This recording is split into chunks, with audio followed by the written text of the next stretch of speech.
Okay, welcome everyone to our planning board meeting for Monday, June the 6th.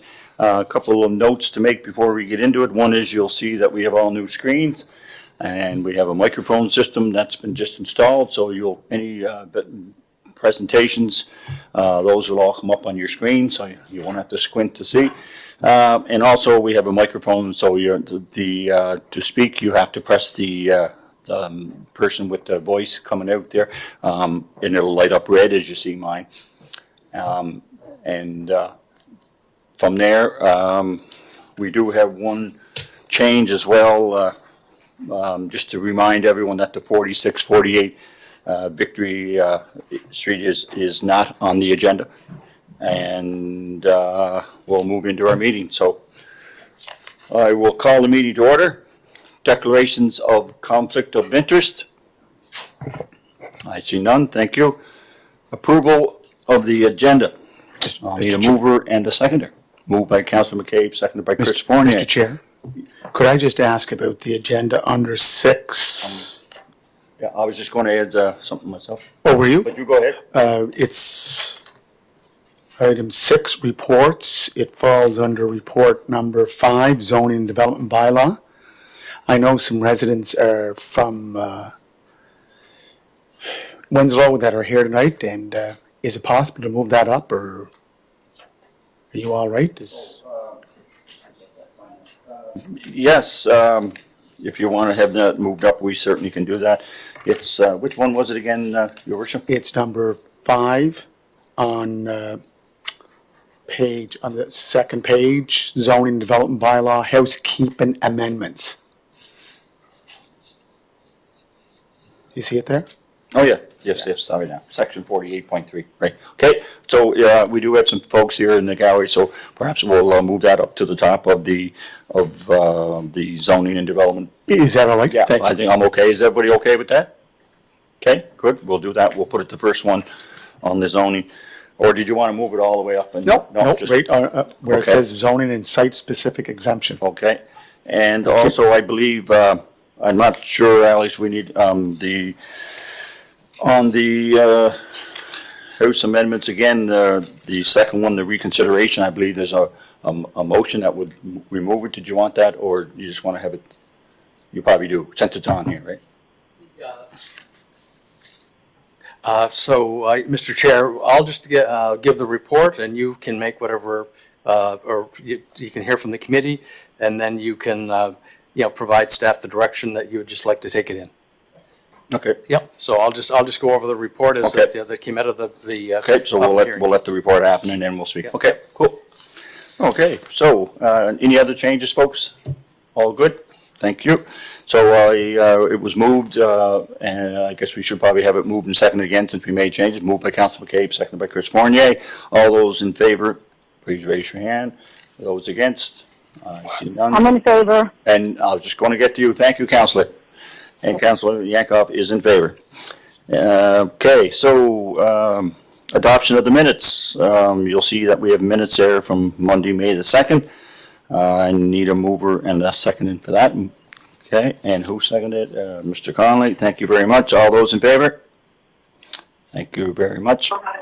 In favor. Thank you, Alana. Any business arising from those minutes? I see none. Thank you very much. We'll get right into reports. 6A's variance, 85 Maple Hills, PID number 134114, and I believe Robert is giving the presentation.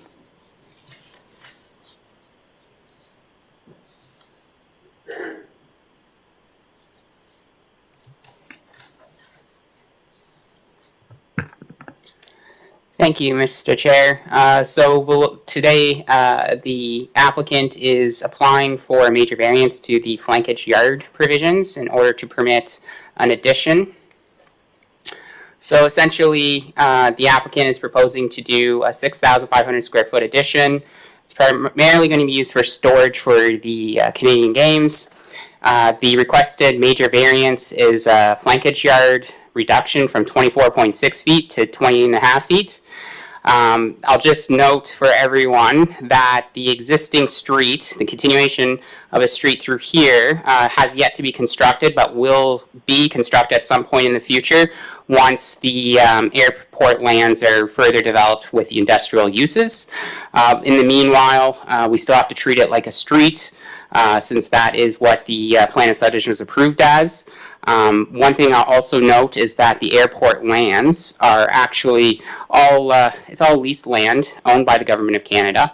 And so leased properties are kind of different from regular subdivision with hard set property boundaries. So for those of you that were a little confused when you saw that it was like two parcels with an existing building overlaid, that's just the ownership on how they basically decided on how to legally divide out the lease lines. But in all intents and purposes, it's actually one parcel that's leased, and that parcel ownership is owned by the Government of Canada. So that's the existing building. Right now it's a sports complex, and the addition will be used for storage for, again, the Canadian Games. These are just some elevations of the proposal. As you can see, they're basically continuing the corrugated steel construction, and it's going to fall in line with the existing building facade. Here are some recent photos taken of the site. As you can see here, the existing building is offset to the side to the right here, and the addition would extend out to just a little beyond the parking area. That stake kind of denotes where approximately that street will run through in the future. So you can kind of get an idea of where this addition is going to occur. And as you can see from even adjacent buildings, it's pretty much regular steel, corrugated steel construction. So planning staff just decide to recommend approval for the flankage yard reduction, and I can take any questions if there are none. Thanks. Thank you very much, Robert. Great presentation. Any questions, folks? I see none. Okay. So what I will need is a motion that we recommend to council and we approve this request. I'll move that we accept staff's recommendation. Okay. Thank you very much. Moved by Councillor McCabe, seconded by Rosemary Herbert. Good. All those in favor? 1, 2, 3, 4. That's good. And anybody nay? Nope. We're all good to go. So on that one we'll go. I'm in favor. Sorry, Lana. My apologies. Councillor Yankoff, are you in favor? I am in favor. Thank you very much. I think I get the jet lag, not you.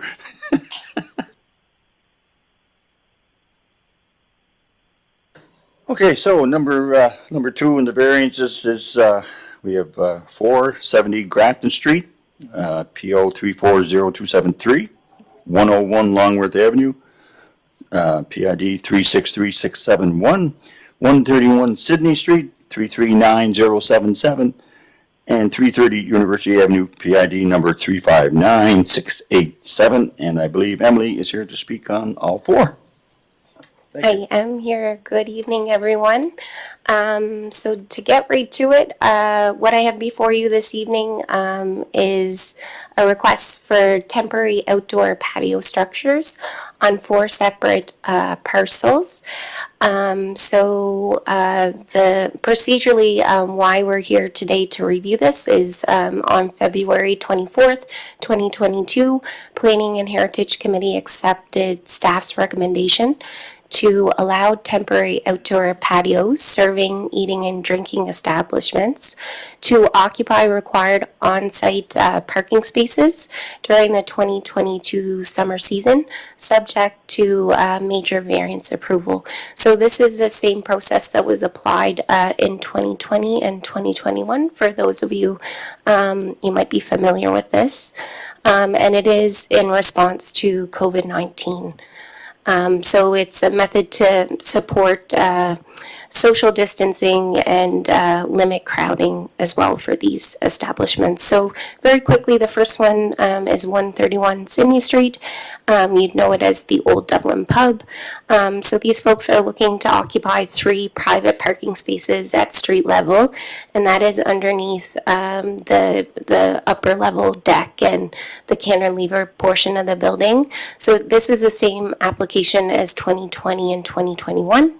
We received 1 letter of support through the public notification process, and staff is recommending that it be approved, subject to our department receiving authorization from the property owner, and then the applicant proceeding through the development permit process as well.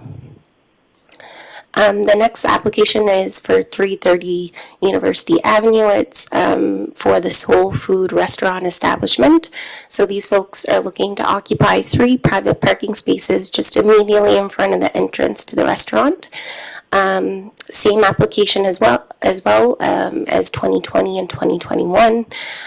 We received 1 letter of support through the public notification process, and then 1 letter, and it's in your package there if you want to have a look, but it does cite some matters that are not directly related to this establishment as well. It's kind of related to the parcel to the rear, so it is a separate kind of concern. We can go over it if you guys want that to do that. So staff is recommending that we approve this application subject to the applicant proceeding through the development permit process as well. 70 Grafton Street is the next one. This is for the Pilot House. They're looking to occupy 2 parking spaces. Same application as 2020 and 2021. We received 1 letter of support, and that's just noted that their support is subject to there being no loud music during the late evening hours on this patio. So staff is recommending approval, subject to, again, authorization from the property owner, which we haven't received yet, but we can do that, again, through the development permit process. We're recommending they proceed through that. And the last request is for the Red Island Cider Establishment. It's at 101 Longworth Avenue. So they're looking to occupy 1 loading space and 1 parking space. So this is the same application as 2020 and 2021, except that they're looking to expand it slightly by about 170 square feet to the north of where their application, or the patio, currently is and was in 2020 and 2021. So we received 1 letter of support through the public notification process, 1 letter of objection, and that was received after the comment deadline. And then finally we received 1 letter from Maritime Electric, and that letter was just noting that they do have a right-of-way easement through this parcel. And they wanted the property owner and applicant to acknowledge where the parcel or the easement is located, and then just accept any risk associated with the proposed patio and its proximity to this easement as well. So we can discuss that further if you folks wish to as well, but staff is recommending approval subject to, as requested by Maritime Electric, the property owner and applicant providing written acknowledgement of the easement across that property that they have access to, and then accepting any risk associated. So that concludes my presentation. If you folks have any questions, please feel free to share those. Thank you. Thank you very much, Emily. Any discussion, concerns, questions? Mr. Chair, Yes, I Mr. just Mayor. believe going forward that creating spaces that allow for the physical distancing is, I think, will be the norm going ahead. So applications like this are always favorable to the city because it's allowing businesses to extend their operations outside, but keeping in mind that COVID-19 is still with us, so it's very important to keep going forward. Thank you, sir. Thank you very much, Mr. Mayor. Okay, sorry, Bob Kenny, go ahead. just push the, Okay, thank you. Presumably, these will not be in use as the weather gets colder, but is there an end date in effect? Yeah, so that is kind of written in the formal recommendation. So it's October 31st, 2022 is the end date. Thank you. good. Any other questions, concerns?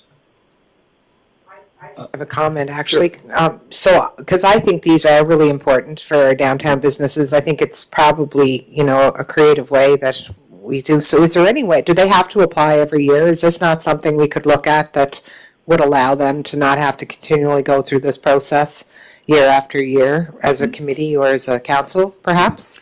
I would just say, in most cases, they might be in favor, but there could be some that, it does cause more staffing challenges by having to be outdoors and so, I mean, it's great right now because we all feel more comfortable with more space, but maybe there might come a time where some restaurants might not want to. So until we decide, exactly, when there's some official requests come in to maybe make them permanent, then we'll deal with them at that time. But you're right. I mean, we're every year we're approving these, but they were only meant to be on a short term due to COVID, right? But at the end of the day, if it's working and everyone's happy, well then why not? Maybe next year we'll see how COVID goes, right? We could perhaps put the staff to work to say, look, why don't we just make these permanent? But there could be some things that we're not thinking about. So that's why staff should do a report on it for sure. Yeah, but thank you very much. Good point. And Mr. Hambley. For the one on Longworth Avenue, is there a fear that it would be too large, that it would affect the easement for Maritime Electric? Thank you. So through the chair, we circulated this drawing material that's shown on the slide there to Maritime Electric for review. They said that subject to this drawing, being the precise measurement, there would be no encroachment into their easement. So that's what we would be circulating to the applicant and property owner for them to understand the easement location, that they have to build to that proposed size and accept any risk with, right-of-way access for Maritime Electric vehicles through that easement. So. Thank you very much for your question. Any other comments, concerns? I see none. Okay, so, sorry. Wait. Go ahead, Councilor Yankoff. I just really wanted to just echo what Julie said, that this could certainly be going forward, even when COVID is over. I like the idea of staff preparing a report and getting ahead of the game in case these restaurants do want to continue with this each season. So thanks. Yeah, I think, again, I think we just need staff to look at that and, just to see what the overall interest is of all the restaurants, and I'm sure it's something we can work going forward. Oh, yep, is that good, Councillor? Perfect. Okay, thank you very much for your comments. Okay, so, planning board needs to do something here, so we either need to recommend it to go to council or not. So, do I have anyone want to do a motion? Moved by Councilor McCabe, seconded by Basil Hamlet. All those in favor of moving on the floor? Councilor Yankoff? In favor. Okay, all was in favor. Thank you very much. Okay, so that leaves the variances. We'll go into rezoning and site-specific exemption. Thank you very much, Emily. So, number 3 was the 15 St. Dunstan Street, PID 1075993. I believe Robert is here to do the presentation. Mr. Chair, we did move number 5 to that first one. 3 would become 5. Oh, you wanted it there? Yes, okay, is that all right? Okay. Sorry, no, Robert, are you yeah, taking- okay, we can do that. So, we'll go to number 5, which is Zoning development which is bylaw. the zoning development bylaw, housekeeping amendments. And, we'll move the first one up, 48.3, which is the subdivision requirement, housekeeping amendments. We could probably start with that one. Alex. Thank you, Mr. Chairman. So, the board was updated last month in regard to the proposed, a number of housekeeping amendments. We had up the public hearing at the Charlottetown Hotel. A number of the board were there. There were 2 issues that were two of all of the amendments, there were two that there was some discussion on. One was the reconsideration process. And, under the reconsideration process, staff presented, their reasons and rationale for why they feel that reconsideration is potentially redundant. There are other mechanisms that the public have to have their concerns heard. There were 5 people in attendance that evening. 2 of them did write subsequent written submissions, which are attached to your report for your review. Again, staff have provided, their reasons and rationale for the removing the reconsideration process. The concern of staff isn't about that the decision will be reconsidered. It has to do with how it's reconsidered. And, we just feel that the IRAC process is a much more robust process. You have to get into sworn testimony, and then sometimes you have conflicting information that's provided, and the board or the commission is very good at trying to determine if that, how should that conflicting information be dealt with? Because all staff can do is, in some cases, we rely on what the developer is telling us, and then the other side is telling us something else. And so it makes it very difficult for us or council to be the arbitrator. So that's one of the reasons. The other component that we allude to is, since the reconsideration process was put in place, there is a tool now that they're using at IRAC, and it's called mediation. And mediation is that the 2 parties can get together to see whether they can either resolve a situation or come to some kind of a mutual agreement as to how the application will be dealt with before it goes to a full-blown hearing. So that's a new tool that's been provided. We've been using that quite a bit. So mediation could also replace the reconsideration process. And again, there was a number of questions that were asked at the meeting, specific questions. There was one applicant had a number of questions, so maybe I can answer those now. So I think there was 5 questions. So it was, how many reconsiderations were reviewed to come to the conclusion that this section of the bylaw should be repealed? Staff looked at, as many files as, our files are fairly extensive, but we were able to find 19 reconsideration applications over the years. And then it says they wanted to know, of those that were reviewed, how many have met their criteria for a valid reconsideration. So it's hard to determine exactly what he meant by a valid reconsideration, so we've looked at it. So out of the 19 reconsideration applications that we saw, and it has to do with going to the second stage of the process. So in the 19 examples, there were 4 that were recommended by staff to be reconsidered by council, and out of the 19, council decided to do 4 additional ones that staff didn't recommend, but they thought the reconsideration process would be appropriate. So in total, council denied 12 of the requests, and they considered 7. Actually, my math must have been wrong there, but so the 4 applications for staff were reviewed. Actually, it should be 11 requests were denied, and that there were 8 requests were considered. So of how many of them subsequently went to IRAC? I mean, our files are best for recent applications. So out of the 19 cases, 3 of the applicants did not file an IRAC appeal. They just filed a reconsideration application. 8 applicants did file with IRAC, and the remaining 8 cases are really hard to determine exactly, what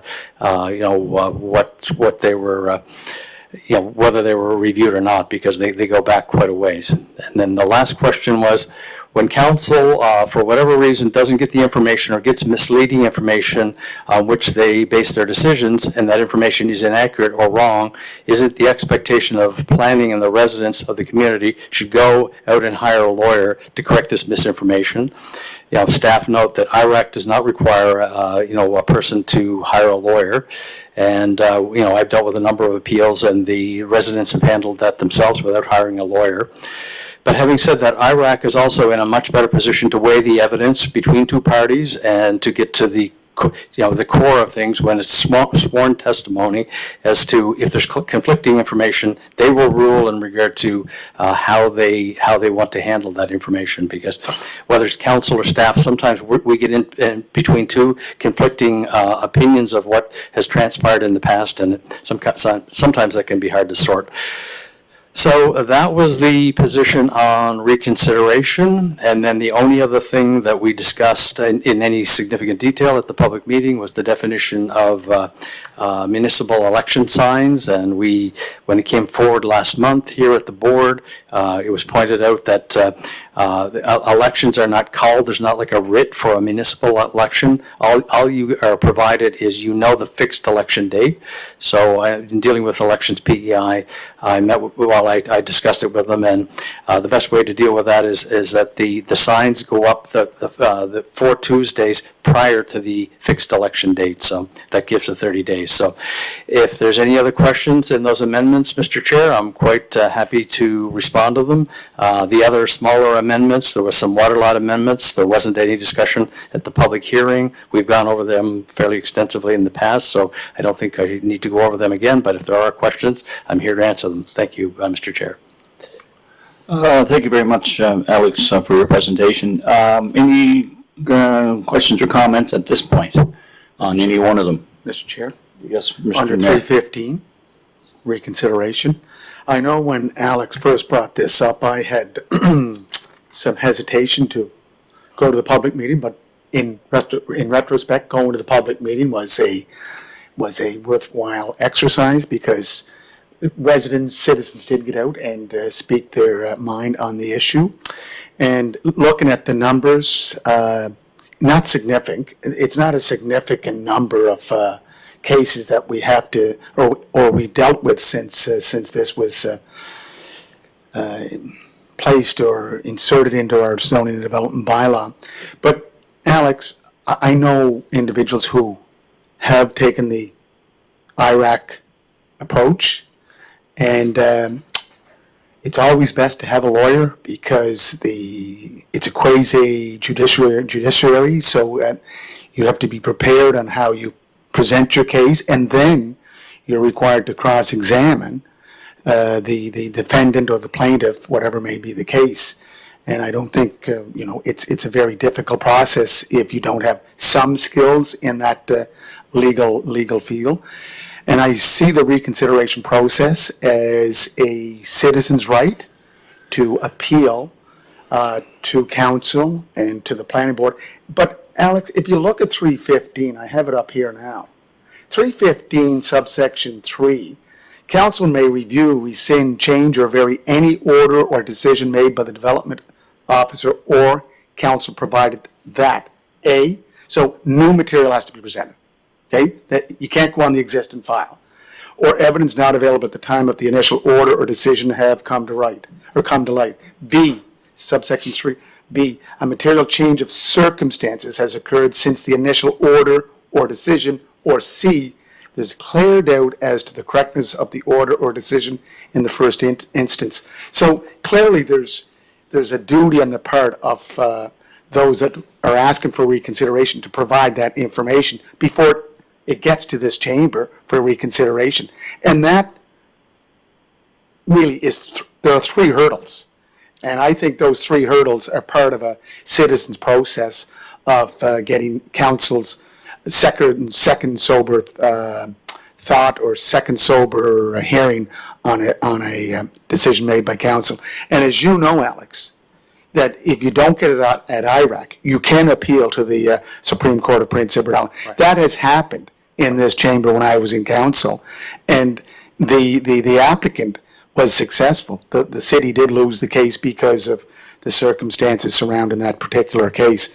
So I am not voting in support of eliminating the reconsideration process. I agree with all the other housekeeping amendments.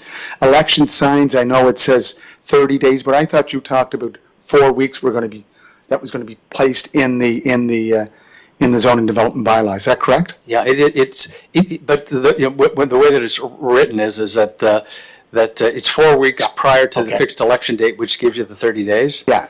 And maybe just, look, it's up to this board and council what they want to do with reconsideration, but I guess what I did reiterate at the public hearing, there's an expectation that council can overturn, but there's a good chance that if council overturns a decision, then the whoever's being overturned is going to take a DIRAC. So the issue is that it's not about burying mistakes or hiding mistakes, but it's just a matter of who is the best person to arbitrate on some of those things, and it typically ends up there is really the staff position. But here we respect whatever this board wants to do and council, and I just thought I would clarify. Thank you. Mr. Chair, just a quick supplementary. Yes. Alex, I understand that. It's not about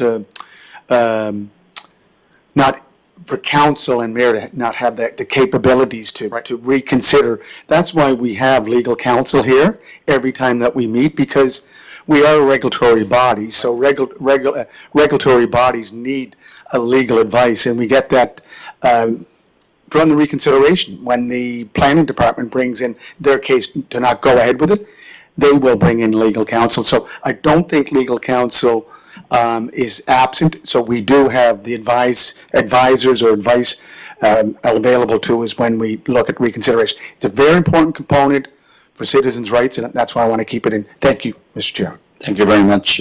Just before, I think Councilor McCabe would like to say something, but I just thought, for me,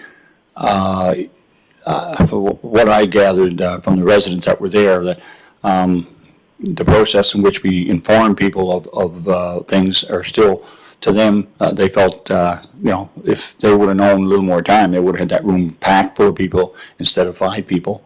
And because it is such a big process, from the residents' point of view, me personally, I think there should be a public meeting on that just by itself. I think if you advertise and you give, we make sure that it's out there, I'm sure we would have a room full of people. And for me, I don't feel comfortable just slipping it in with a bunch of other amendments and just saying, okay, let's move it forward. That's me personally. I'm not to sway you, but that's just my opinion on it. Thank you very much. And Councillor McCabe, I believe you have something. I think we're all jumping on the same bandwagon, and I hear the numbers, and in the 4 years here, we've heard 2 applications, I believe, for reconsideration, and one didn't meet the threshold, one did meet the threshold. And by giving us that second sober thought to look and make sure, there's still the option at that point to go to IRAC if they feel that that's still where they would like to go. And for me, it's time consuming, it's money, it's just giving them, again, the benefits, so I can piggyback on the mayor's comments, and I won't be supporting that in this amendment procedure. Thank you very much. Any other comments? Rosemary Herbert, please. Thank you very much. And I just wanted to comment, Alex, I appreciate your perspective that IRAC is a sober third body, independent body. However, I thought the residents made some really good points about access. And they talked about a lot of barriers of going to IRAC. The legalities of it, the cost of hiring a lawyer, the time commitment to organize community members. And I think a lot of people maybe would not be able to go to IRAC because of those barriers. So I do think removing this reconsideration is problematic and creates barriers around citizens' access to counsel. Thank you.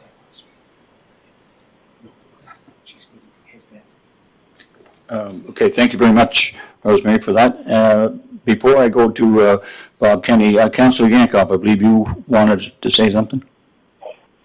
Yeah, I just wanted to really echo what the mayor and Councilor McCabe said, that I wouldn't be supporting removing the reconsideration. Okay. I think I'm not comfortable taking it out at this time. Okay. Okay, thank you very much. Bob Kenny. Thank you, Mr. Chair. Yeah, listening to those presenters at the public meeting the other night, I felt sorry because I do think in some cases a trip to IRAC is overwhelming. And I know some people think it's not that bad, and maybe it isn't for larger businesses, larger property owners, but to the guy that owns a small house on a back street, it would be overwhelming. And I guess I was thinking, so I'll not be supporting that, but I was wondering if the whole process could be looked at and perhaps done up differently, so it could be quicker or a little easier, and maybe some people would bypass that, the reconsideration, and go right to IRAC. But I think those who don't want to go to IRAC, maybe that reconsideration process could be altered and made a little simpler and friendly. Thank you very much. Good point as well. Any other comments, concerns? We pretty well heard it. So, by the sounds of things, I guess I'll need a motion that we move forward everything but the 3.15 reconsideration process. I believe that would be the route. So I'll need a motion for that. Well, there's no motion. Yeah, I think you just need one motion too. I think, wouldn't you say? Yeah. If there was a motion, then I guess we would say that we go against staff's recommendation of approving all, and but we would approve everything but the reconsideration. Right. Okay. Is that clear, Ellen? Okay, thank you. So I'll need a mover and a seconder for that then. So just to remind everybody again, we want to move ahead all of the zoning development amendments except for the 3.15 reconsideration process, which will be put back to staff. So I need a motion and a seconder. Okay, moved by Councilor McCabe, seconded by Basil Hambley. All those in favor? Councilor Yankoff? Well, the motion is to move all the amendments forward except for the reconsideration process. Okay. And Alana's in favor, so that's everyone. I believe there's no nays. You're in favor, Rosemary? Yes. Okay, cool. So that's everyone's in favor. Thank you very much, Alex, on your presentation. Okay, where are we? So we're on, go back to variances, which would be 85 Maple Hills Avenue, PID number 134114. And I believe, Robert, you got it this time. Thank you, Mr. Chair. It's actually a zoning amendment for St. Dunstan's Street. It's actually a CDA amendment. So for those of you who might be aware, the site is the location of the Princess Auto site, which is a retail store. In 2015, they received approval to basically construct a retail store with a development agreement attached to it because it's a CDA zone, which is Comprehensive Development Area Zone. It's basically a special holding pattern zone for a development to come in and present a comprehensive plan showing the building, the site design, the proposed uses. And that process is often used by the municipality to attach development agreement to address specific things.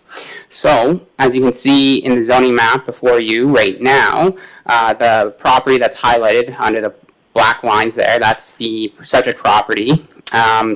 Want to just note that Ellen's Creek is just north of the subject site, which is a special conservation area, which is a creek. And there's special provisions in the development agreement that speaks to special construction requirements that they would have to adhere to ensure that there's no sedimentation or any runoff to the creek itself. So the ask is basically to amend the existing development agreement to accommodate a 5,000 square foot addition.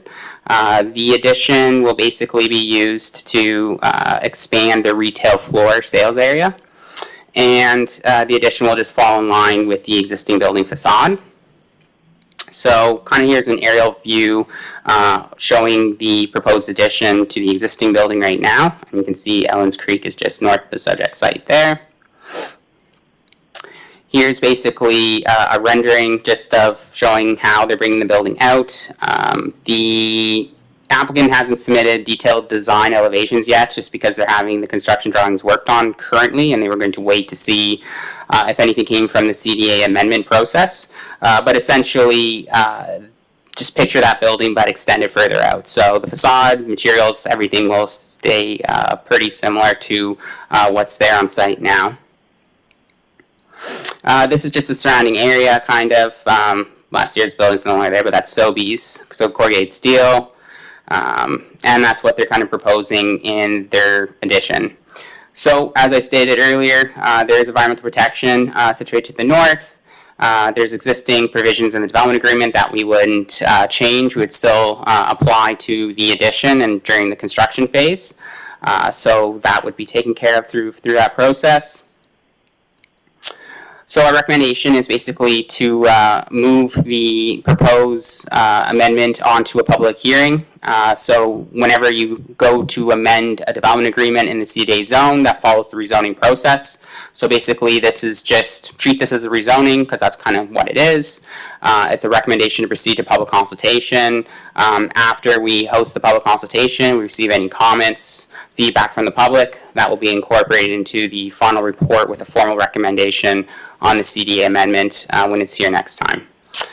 But if anyone has any questions, feel free to ask them. I'm here to oblige. Thanks.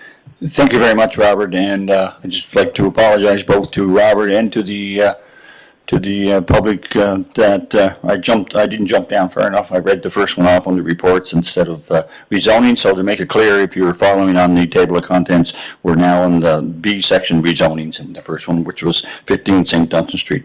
So thanks again, Robert. And I believe Councilor Yankoff, you have a question or a comment. Yes, thank you. I'm sure this is a great proposal, but I'm not really comfortable moving it forward to public consultation until we actually see the plans. I mean, that's what the public goes for, is that part of it. So I'd like to see that we have the plans before we proceed with public consultation.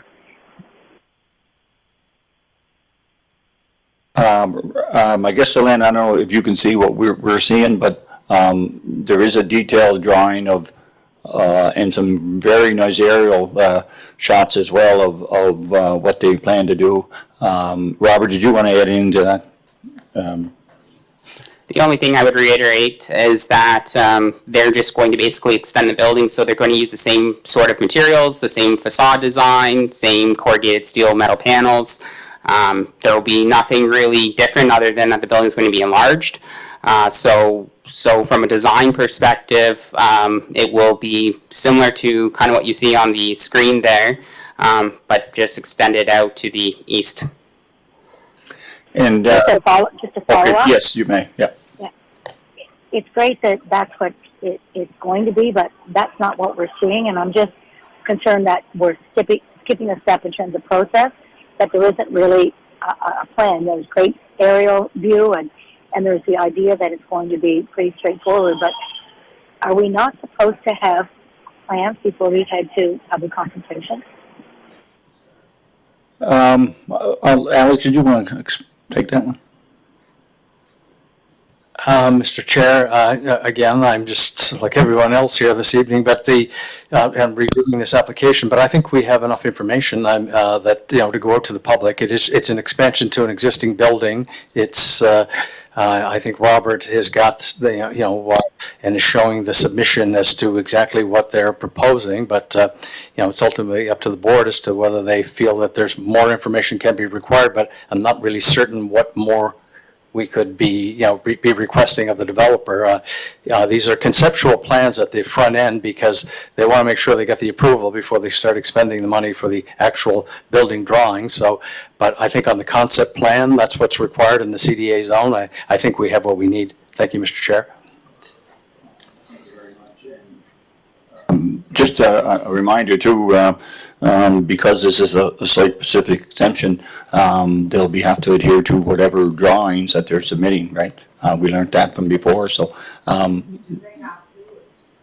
Does this have to go through design review? Because didn't that, why we got into trouble with that before was because of design review, wasn't it? No, the problem before was they decided to change what they presented. Okay. They decided to change that, so it had to go back. But So will they have the plans, Robert, for the public meeting? Is that the plan? That's certainly something that I impressed upon the applicant to provide the plans at least until so we can go to the public meeting. So there's some sort of at least rendering of what's being proposed. Also, just remind the board that this is still under contract development agreement. So if there's concern about the design of the building or that you want the addition to mimic what's existing, we can put that in as a clause to ensure that that is done. Okay, thank you very much. Anything else, Councillor Yankoff? No, I guess not. I just want confirmation that we're following process the way we're supposed to, Yeah. and that we're not going to end up, taking something to the public and not having all the information for the public. Yeah. Yeah, well, I think we're pretty well the same as we were the others. There's enough information here to certainly say that what they're doing is it's pretty expensive to go to the full detail of something without having the general consensus from the public and from council that it's something they can do, right? And I think that's where we are today. I think there's enough information here to warrant it to go to a public meeting. And then, of course, if we don't like what we see, there's all kinds of opportunities then, right? But that's just my opinion. Thank you. Any other comments, Rosemary Herbert? Thank you, Mr. Chair. Robert, I wondered if you could just elaborate a bit about the environmental controls. And I noticed, for example, that 2.4.2 talks about a professional engineering firm monitoring the site on a regular basis. I'm wondering how often will they monitor and what processes will they put in place and how quickly can they respond if things are not happening? And I just know that runoff is such a huge problem, and this is close to the Ellens Creek watershed, so it's, that watershed has to be protected. So does any of this language need to be strengthened or maybe a little bit more specific to talk about how often the monitoring will happen and then what happens if something's not in place that should be there? Thank you. Yeah, so just reviewing the previous file in 2015, they had a requirement for sedimentation barriers to be placed up so that all work was contained to the site itself. They did have an engineer report, the engineer reported, I guess, occasionally on basically the construction and how far it was going. We could certainly, I guess, make that more detailed. But I do know that similar to when they were constructing the building, again, we would have the same requirements as outlined in the report there, where we would require siltation and control measures to make sure that there was no runoff and that the construction was being contained to the site itself and there wouldn't be any runoff that would be leaving said site. But yes, you could always put more detail into an agreement for sure. Is that good, Rosemary? Anything else? Yes, it's incredible, like the impact of runoff. So we had a heavy rain yesterday and last night. In the summertime, I live close to a river that was blue yesterday, and it is entirely red today. It's like in less than 24 hours. Yeah. Just incredible, the impact. And when you look around, you don't see any obvious sources of where the runoff is coming. So anyway, I just think we can't be too careful. Yeah. Yeah, thank you. No, point well taken. And Mr. Chair, could I Go just ahead. add, Rosemary, that's a very good point because Councillor McCabe can give an example of runoff into Andrews Pond with the construction of that development out off St. Peter's Road. So yeah, it's very important. And Robert, because it's a watershed and it flows into McNeil's Pond and then into the Hillsborough River, is that not a provincial responsibility when it comes to inspection and follow-up? That is correct. So the province, the environmental department actually has jurisdiction on that. We follow and try to implement the regulations under the Environmental Protection Act. Those provisions actually in the development agreement were added and they go actually beyond even the scope of the act itself. But essentially, since staff doesn't necessarily have the resources to, again, monitor the site and to ensure that, the mitigation and runoff erosion measures that they have in place at the time is sufficient, that's why we put the onus on the applicant to have the design engineer to do that for us and then to provide us with those reports. So I would say absolutely runoff's a big thing, especially in the construction industry, especially when you're next to a watershed. And, if the board felt more comfortable with having some sort of update from the engineer during different phases of the construction, we can certainly do that. I know one thing is that prior to the issuance of a permit, we would get confirmation that those erosion and sedimentation control measures actually installed on site before they actually have the permit in hand to break ground. Okay, that's great. Good discussion. I think what we've heard is something we need to implement and make sure that it's brought up at the public meeting for sure. And maybe even someone from the province, it mightn't be a bad idea either as well to have there. Yes, Councilor. I was just going to say, because Robert had asked the question, we can, and I think for me, I would support what Rosemary's point is to make sure that we do, not if we could. Yep. Okay, any other comments, concerns? At this point, no. So we're here to, the request is to obtain a site-specific exemption, so to go to a public meeting as it pertains to the property at 15 St. Dunstan's. Do we have a move by Bob Kenny, seconded by Chris Fournier? All those in favor? Everyone, Councilor Yankow? I'm in favor. Okay, thank you very much. Good discussion, everybody. Thanks.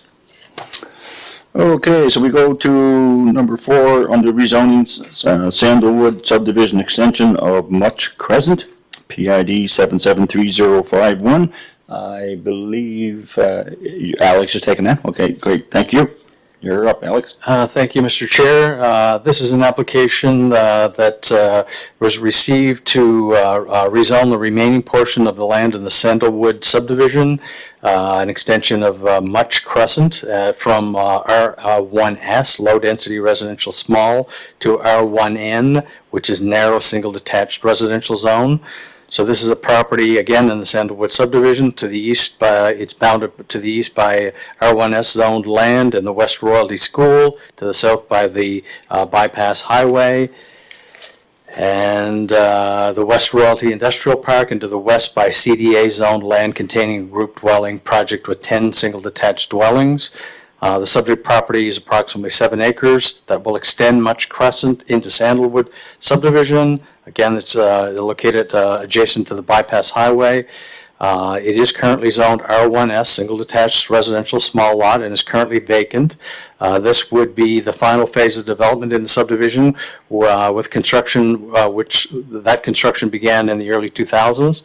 And the proposal is to subdivide the property into 46 R1N narrow lots for single detached dwellings. Under the R1S zoning, 29 lots would be constructed on that same amount of land. So this proposal allows for 17 additional lots. The original subdivision was commenced in 2004. At that time, there was strong demand for larger single detached dwellings. In the past 3 years, because of the pandemic and other conditions, there is some demand for these smaller lots. Again, the location is very good. This area has been very popular with young families due to its proximity to the West Royalty Elementary School. It's on a bus route. The neighborhood is comprised predominantly of larger single detached dwellings. But given the economic climate and the demand for housing, more affordable lot sizes would be beneficial for the area. It's important the neighborhood does have differing housing options. And the narrow lot sizes allow for additional density, which allows for more affordable housing products. In addition, the former housing is also attractive to people who are looking to downsize so you've got a younger audience and you can potentially have an older audience. So it does give opportunities for people in the area. There are a number of official plan policies that allude to why having this type of housing in any lower density subdivision can be a benefit.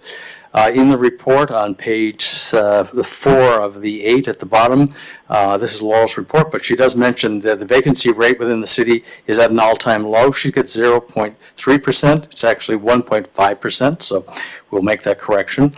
But again, it's extremely low. I mean, it was really, that was a previous number that we had, but we are improving somewhat, but it's still 1.5% is an extremely low number. So all in all, due to the issues highlighted, we are recommending that this go to public meeting. Thank you, Mr. Chair. Thank you very much, Alex, for your presentation. Questions? I'll start with Shalyn Murray. Thank you. I was just wondering, are they selling the lots or are they building the houses and selling off the houses like they did in some of the previous developments we saw with this narrow zoning?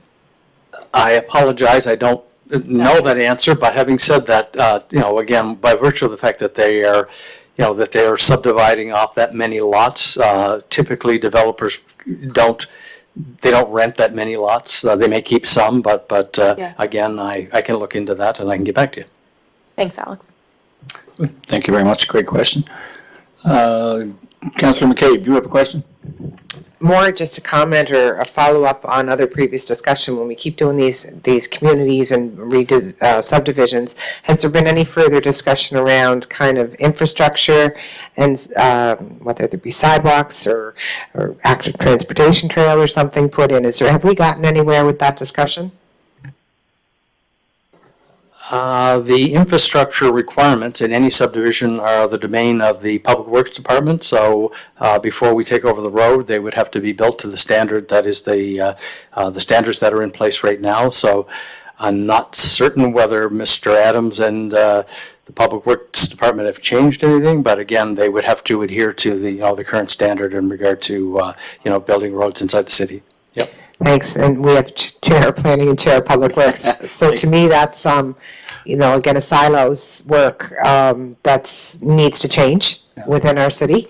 How we start to make these plans, we have to have a better projection and a vision when we're doing this so that we're not continuously going back and dealing with things in a reactive mode. Yeah. So if you could bring that up, Chair of Planning to Chair of Public Works, I would appreciate some more information. Yeah, no, definitely will. I also sit on the PEI-FCM board, and that discussion has been ongoing as well, is the fact that the tax break is not really that fair, that the municipalities are stuck developing these subdivisions, the water, infrastructure, sewer, sidewalk, curbing, multi-purpose path, all these things are stuck with the municipality. So from that end, there's being push on the government, which is good news for all municipalities. But to more directly to Councillor McCabe's question is, I believe Scott is pushing on it. I'm not sure where it is at the present time. But I will make sure that the CAO and Scott are aware of our next public meeting. I'll have it put on the agenda just so that we, because it is a significant amount of money that the city ends up having to put into this, yeah. And we know it's going to be an issue. So if we're ahead of that, and that's kind of part, and then maybe not in this application because it's already in the hub, but I mean, there's only going to be so much land to develop these subdivisions left in our city. So We have to amalgamate. Land is getting scarce. Any other questions, concerns? Could I just add on to You what sure Councillor can. McCabe said? When you look at park dedication for these developments, it's 10%, Alex, and 10%, or you get the cash in lieu of the land. I know some developments are looking at that 10% is, look, we'll also construct pathways through these new developments, like active transportation pathways. So there must be other municipalities across the country that have other ways of jigging this responsibility to ensure that we just don't have roads, but we have active transportation pathways. And I'm not talking about sidewalks, because I think we have to move beyond sidewalks. We have to provide pathways that are shared for cyclists, walkers, people in wheelchairs, rollerbladers, so forth. Anything on that, Alex? Mr. Chair, through to his worship, Again, just keep in mind that the developers are paying for they're paying for all that infrastructure. The only issue for the city is that we just have to, again, this was a part of the public meeting about writing the roadmap of the city rules clear enough that people understand them. So whether you want the active transportation components or the sidewalks, that's for us to dictate what we require. But you can't change that. I mean, there's an extensive process to create those standards, whether it's for the Parks and Recreation Department regarding whether they'll accept a trail for their 10%. So we just need to clarify what the expectation is.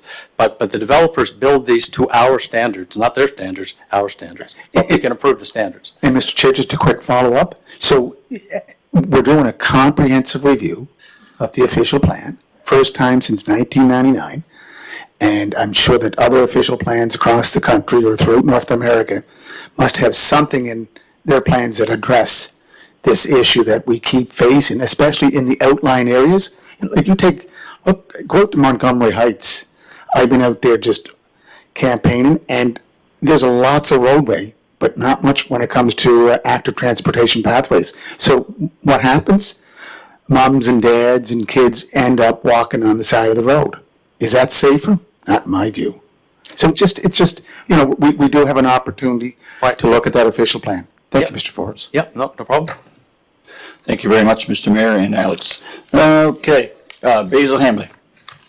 Thank you, Chair. Is there a clause put into the agreement where, like, they've got 6 pictures here of different style of homes?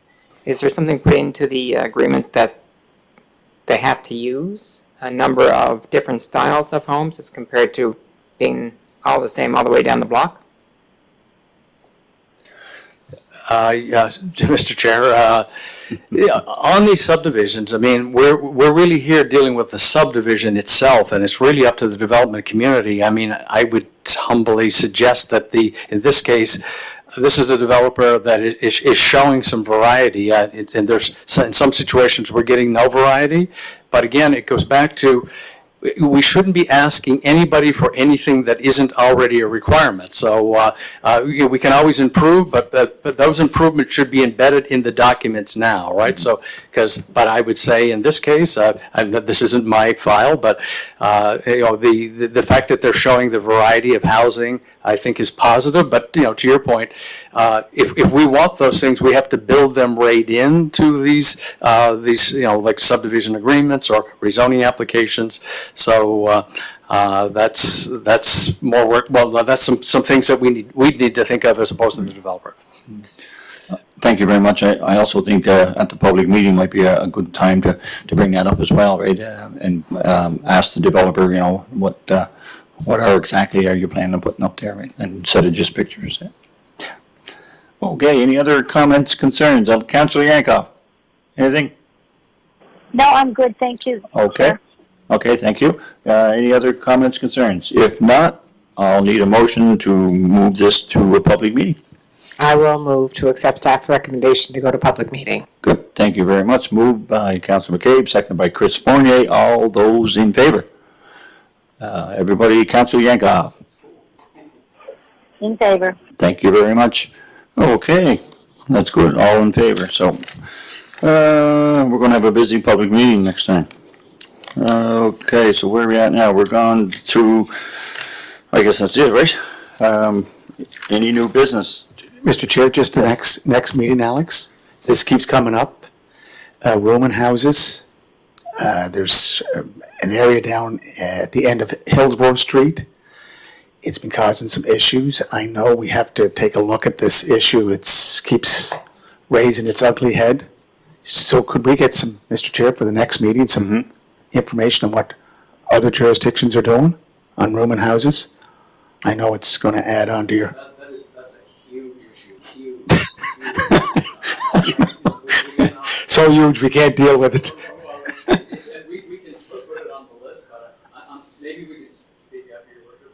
I'm not really certain what the issue is, but that is that's a big component of any zoning bylaw.